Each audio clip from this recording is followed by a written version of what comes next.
Hey, welcome back to True-Moto-Resto, and in this video we're going to see if we can get this Kawasaki ZX7 all back together and see if we can get it running again.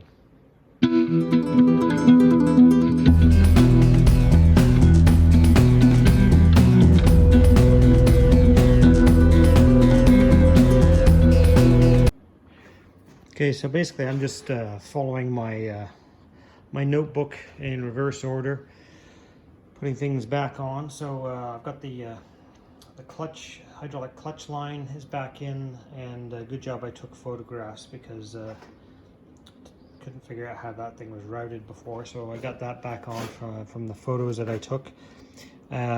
Switch gear is back on, clutch lever and the master cylinder and reservoir are back on, and I've now just started hooking up all the wires as I start attaching everything. Everything is labeled anyway, but as I bring each piece in, it all gets attached.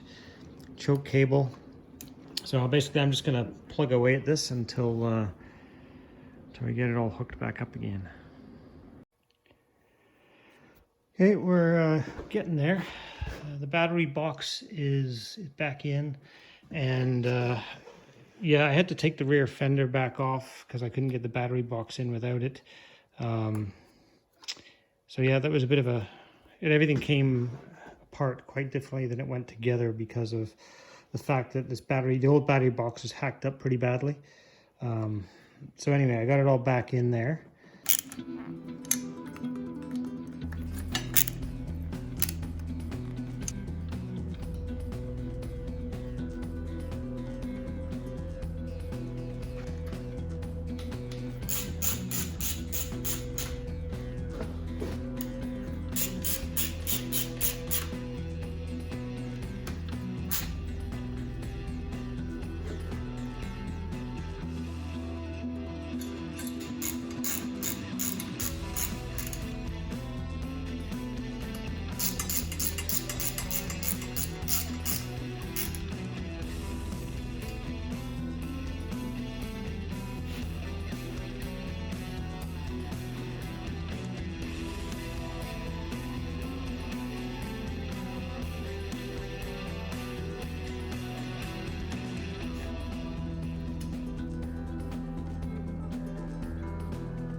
Well, it's definitely starting to look like a motorcycle again.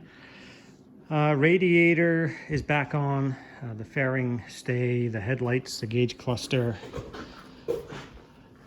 drive sprocket, chain is mounted. Still got to tighten up the chain, adjust the rear wheel there, put on the clutch sleeve, and still some wiring to do.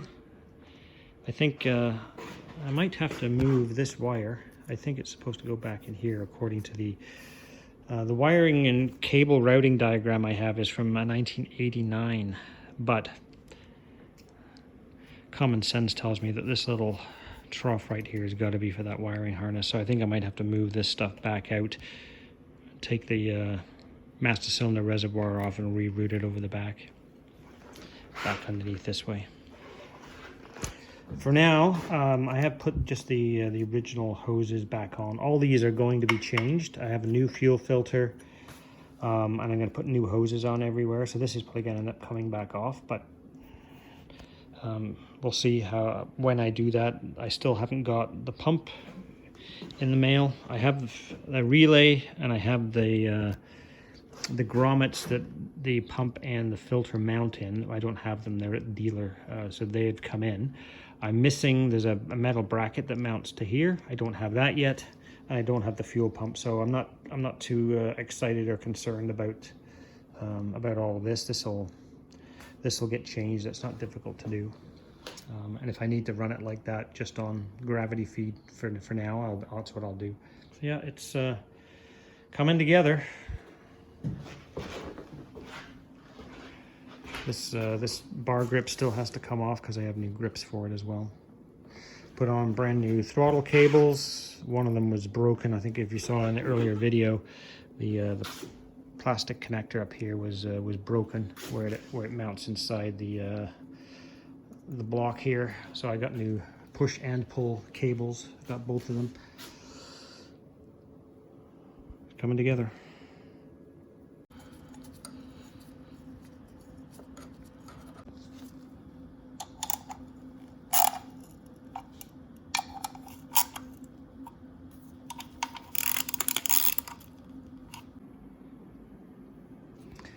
Okay, so just about all the wiring is redone, all reconnected. I ended up moving this piece of the harness back here where the manual said it's supposed to get routed. So I think all that's pretty much done, with the exception of whatever I have to hook up. So this is for the fuel pump, which currently doesn't exist.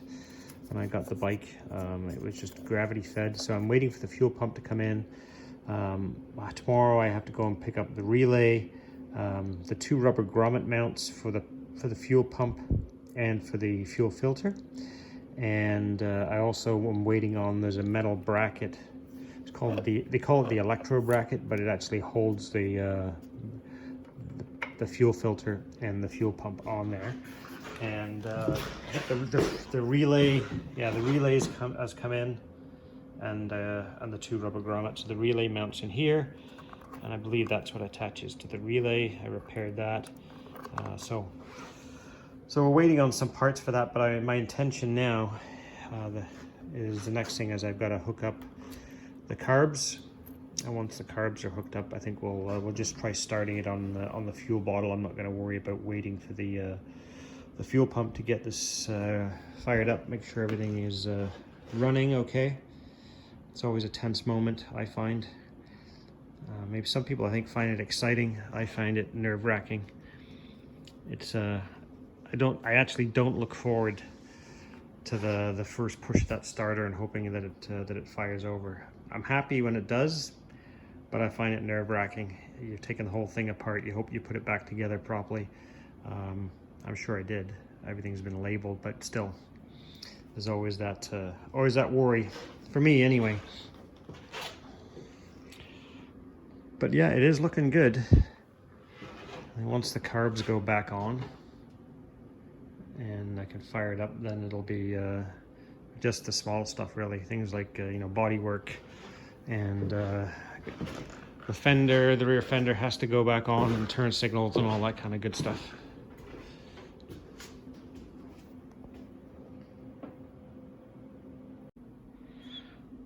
Okay, so I just tried the battery that I bought for the ZX7 and YTX 14 AHLBS. This is the one that came up where I bought it. Basically, I think it's the same number whether you buy a Kimpex or a Yuasa, but it does not fit in the battery box. So I'm gonna have to do more research, and for some reason, maybe they have the wrong battery listed for that bike. All right, so there's the here's the battery, and it does not. I mean, I can get it to fit into the box to some degree, but it's not gonna go in there.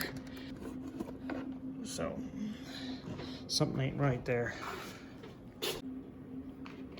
Okay, so I'm getting the carburetors mounted back on, but before I put them into the manifolds, I was hoping that my choke lever was going to start behaving, because I cleaned everything out, and I was hoping that it was just not moving freely, or that it was glazed up, but it's still returning by itself. As you can see there, if I let go of the lever, it swings back. So I'm going to have to pull this apart again, this choke lever assembly, and I'll see what's going on in there. I might have to try shimming the little spring, so I'll take it apart and show you what how that whole thing, how this whole operation works here. But so this is the crazy little setup that they have for controlling the choke lever so it doesn't self-return. So this is like a little friction pad or block here. It's made of some sort of a, I'm gonna guess like a polyurethane plastic. It's got a curved surface. So basically the choke lever, did I say choke or clutch before? Anyway, choke.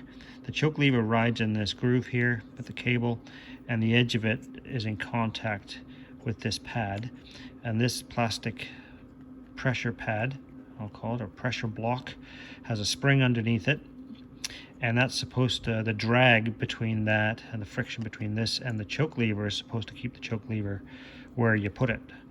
And this one was all kinds of rust and crap on the spring, and it was getting all bound up and everything. So I cleaned it all out, and my hope was that it kind of freed everything up enough that it would now apply enough pressure. But that appears to be not the case. So my next course of action will be to remove the spring by taking off this screw and this little retaining clip, and then see if I can get a small enough washer to shim it up a little bit, or a couple of washers, and then that will basically raise the level of this and apply more tension, more pressure on the choke lever. So we'll see if that works. And if you're wondering, the Kawasaki gurus that know that that screw is not stock, that's where the pin is supposed to be that holds the switch gear in one place on the bar. There's that hole in the bar and it stops everything kind of rotating. Well, that was missing, so in absence of that I have put in a small screw, and that just keeps it from rotating on the bar. Okay, there it is. There's a little friction block with a little spring underneath it. The spring is still a little rusty, but nothing compared to what it used to be before I cleaned it the first time. So anyway, that's what it looks like.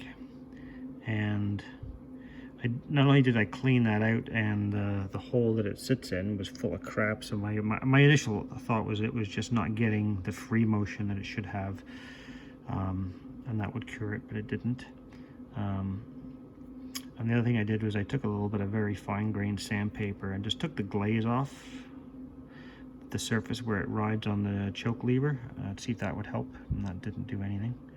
So now I'm going to the measures of seeing if I can get something to fit underneath that spring, just to give it a bit more, just to shim it up, give it a bit more pressure, see what I can find.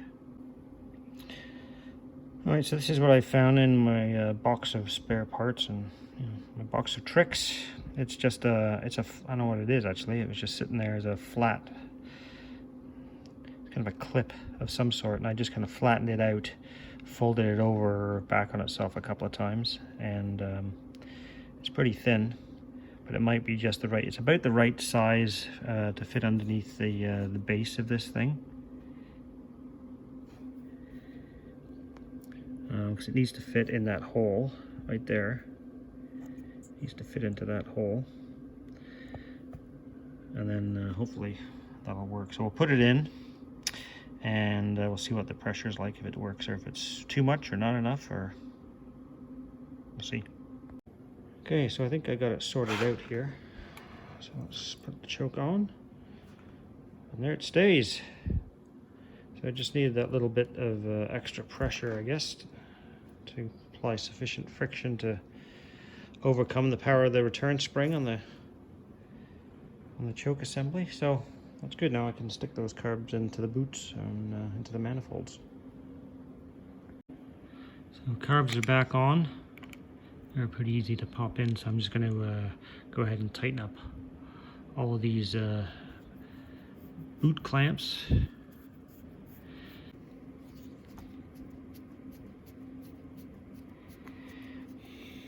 I just warmed the boots up a little bit with the heat gun not too much, and then a little bit of rubber grease on the inside. It just helps them pop in nice and easy.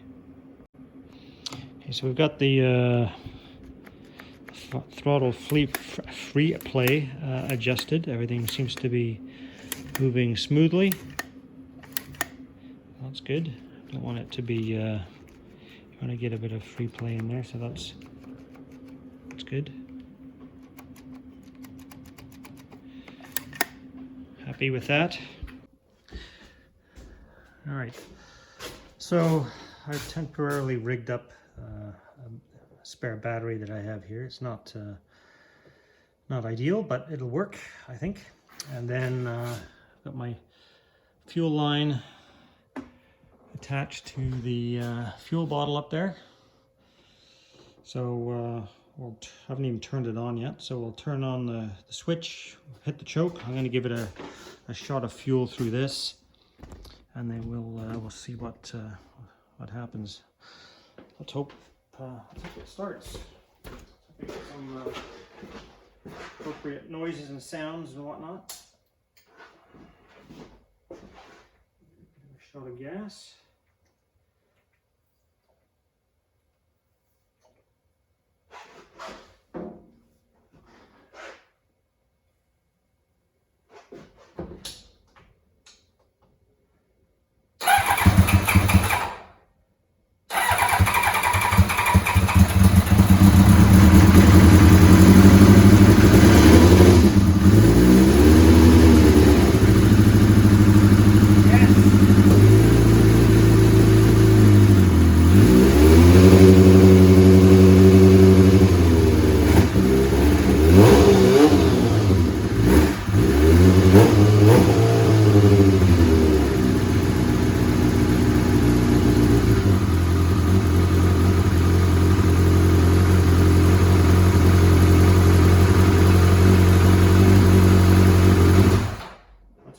For now. Good news. Happy with that. At least it tells me I did something right when I put it back together. Right on. Okay, so I just wanted to get it fired up. The whole purpose of that wasn't to do any sort of lengthy run of the bike or carb tuning at this point. It was just to make sure that now that I've got to the point of having all the electrical hooked back up and the carbs hooked back up, I just wanted to make sure that it would run and fire, and I had spark and fuel and all that kind of good stuff, and everything was kind of going to make all the right sounds and noises, and so that's what we got. So that's good news.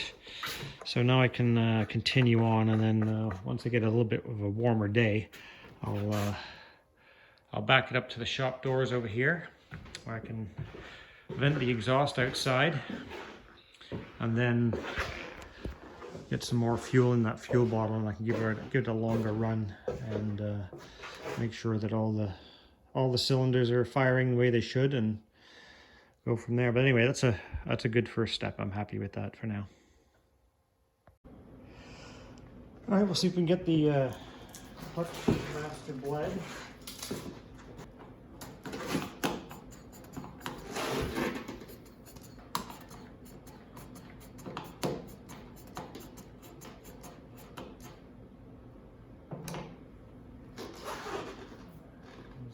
Back here, see if that starts to pull it through. Yep, start to pull it through.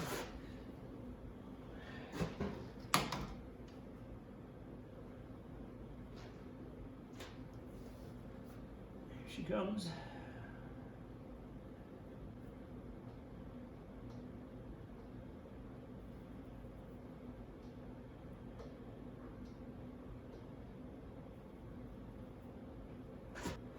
I just want to do a combination of the Mighty Vac and the traditional lever, pump the lever type of method, and it seems to work okay. I like using the lever because it kind of gives me the feel that I want. And then I like using the Mighty Vac on there because if I usually get my timing wrong, it's not going to start sucking air back because the Mighty Vac is pulling the fluid as well. So I'm starting to get a little bit of feel to the lever now. Okay, the clutch slave has been bled. So now I'm going to, I have a feeling that I'm still going to have a leak. I did get one little drop right here, but just in case that was kind of residue from when I was bleeding it, I've cleaned everything off. And I put some paper towel on the inside of this cover here, because this does open up into here, so it could run down into here, or it could drip out right where this seals against the sprocket cover. So we'll give it a bit of time. All right, let's take a look. They're seeing it for the first time, just like me. Damn. So I removed the clutch slave. There doesn't appear to be anything dripping from the piston area. So I snugged up the banjo bolt a little bit, and we'll check it again in another couple hours. Okay, it looks like we're good to go. Good news. All right, so the rear fender is back on. This is the one that I made from the top part is the OEM Kawasaki ZX7, and then the bottom part was as close as fit as I could get welding on. This from a Suzuki, and this I kick something over. This template is something that somebody sent me a picture from the forum of the correct profile of a ZX7 rear fender, and so what I've done here is I've used. This is where the stock tail light mounts on a ZX7. So I've used the markers there to identify where I need to drill the holes for the mounting bolt and the wires to go through. I've done that on both sides. And the challenge that I'm anticipating here is, because this contours this way, and on this stock fender, this area that you can see in pen is kind of raised. So it's flat, and that way the tail light sticks out perpendicular. I'm guessing when I bolt mine in here, they're going to want to be canted this way. So I will have to likely create a shim of some sort to go in there, shaped correctly, so at least I can kind of bring the front part of that, or the rear part of that back out, so to keep the lights perpendicular to the fender. So drill the holes and then we'll see where we go from there. All right, so there they are mounted, but as I suspected, they're not angled properly. So I'm going to have to either do one of two things. I'm going to have to cut this rubber grommet down so there's less of the rubber grommet at the back and more, let's see, the back, I guess the front of the bike back here, and then more of it here, so it'll straighten it out. Or I'll have to create a plastic, an ABS plastic shim to go inside there, just to angle it back out. I couldn't resist throwing a bit of bodywork on. You gotta reward yourself along the way, and man, that looks good. Can't wait to get the decals on it.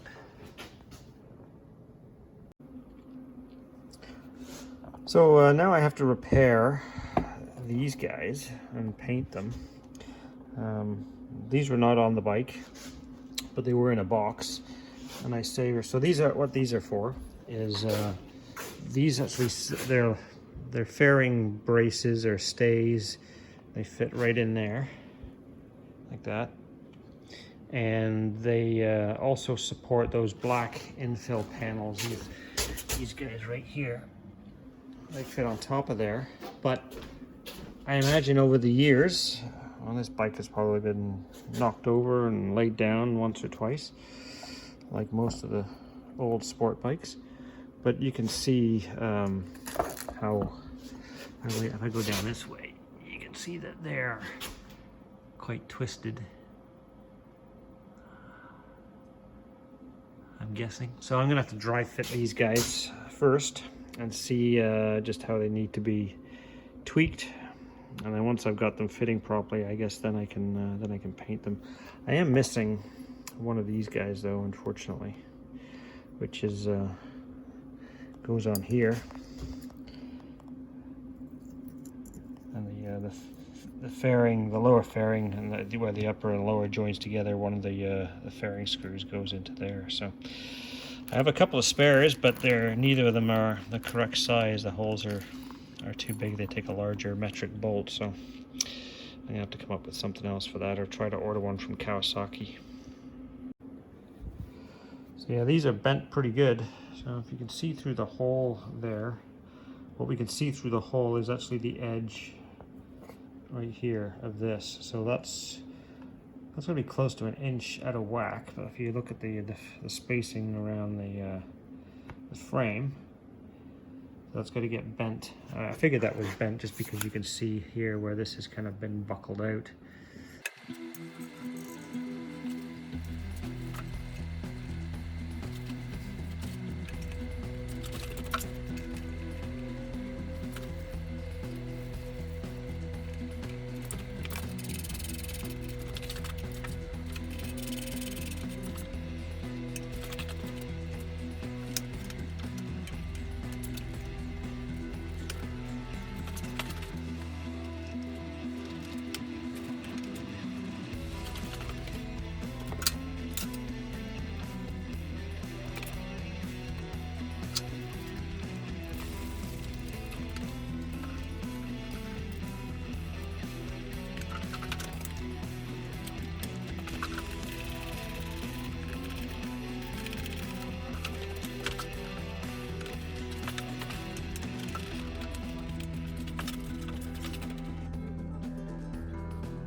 So there's all the bodywork back on,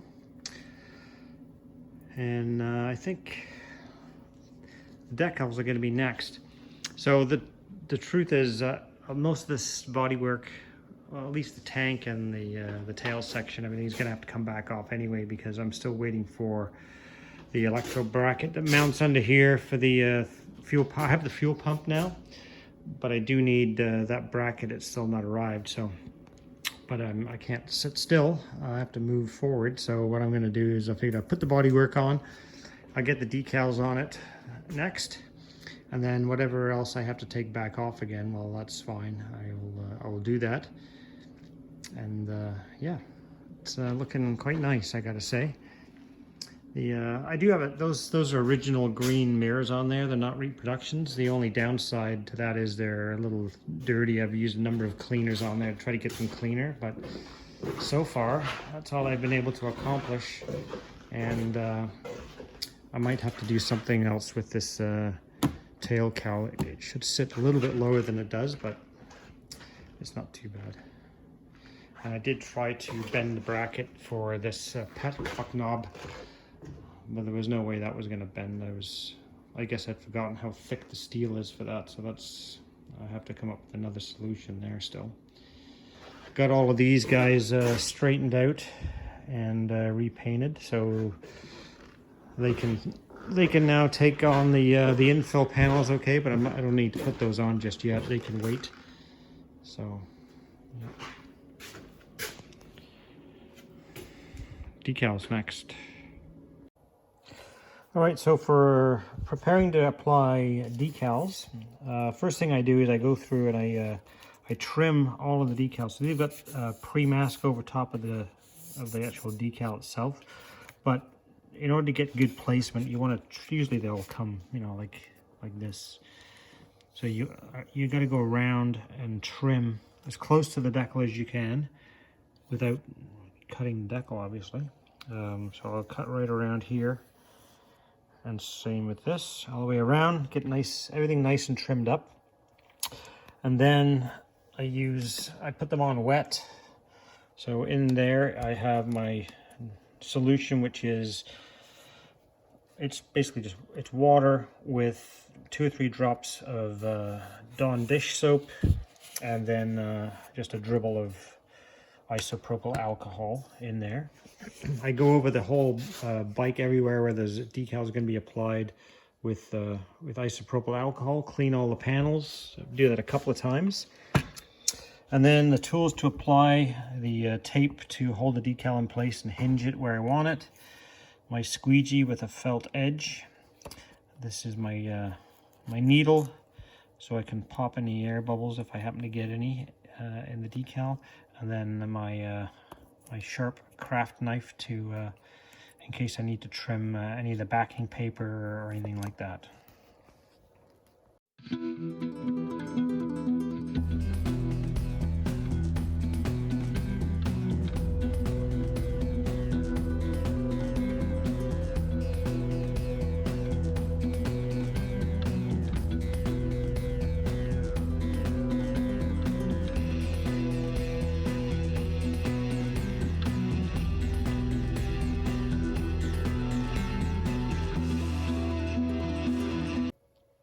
Now these decals are certainly kicking my ass. These are very, very thin, much thinner than you usually get from this supplier, and it's not going well. I think I'm going to have to order another set of graphics. I got a wrinkle here and here, and this is the large Kawasaki decal that goes on here. I got the upper part going okay, and when it went down, it just completely went to shit. There was wrinkles absolutely everywhere, so I'm gonna have to order another one of those. And this one is not going to be easy either, because not only does it have to kind of go down over this bulge, but there's a bulge right here as well. So I don't know. I might have to seek some professional help to get these ones installed. I've done a lot of decals before, but this is, quite honestly, it might be beyond my capabilities. It's going to cost me a lot of money in replacement decals for some of this stuff. Okay, so I think this is going to be a wrap for this video. It ends with me making a complete bollocks of the decals. So I made a complete pig's ear of the big white Kawasaki decal that goes down here. That I put in the wrong place, because I put it in the place that it was on the original bike, which turned out, I think, to be wrong. It should be up there further, so I fucked that up. And then the blue decal that goes here, I made a mess of that. Maybe I should have started down here and then flexed it into the... but it's, you got the convexed curve, and then you got a concave curve, and it's kind of a compound in both directions. So I'm thinking I'm going to get somebody to install those and those on both sides. And I was smart enough, at least, to not try the left side, because I was just going to make a complete balls of that as well. So I'm going to order some new decals, and they should be here in a couple of weeks, and I'll get in touch with the local graphics guy. And he put on a very expensive decal on my my Rossi bike, one of these Fiat decals on the side. So that's as far as I've gotten. Is I put those stickers on. The e-box frame stickers are on. I've got the decals on the Solo Cowl and the ZX7, and basically anything that a monkey and a bag of bananas could do is what I just did. So, as I said, I'm a little disappointed in myself. I've done a lot of decals before, and not the first time I've had issues with the convex and concave curves. That's really kind of the hardest part. So I'm just going to admit defeat here on this, order some new decals, and then go from there. So anyway, thanks for watching. Stay tuned for the next episode where, all being well, we'll get the fuel pump installed, we'll give it a better run, and maybe, just maybe, we'll get the new decal kit in another week-ish, and then it'll depend on how soon the decal guy can either come out here or I'll have to take it to him. Thanks for watching. Please subscribe. If you want to see me make a mess of more stuff, stay tuned for more.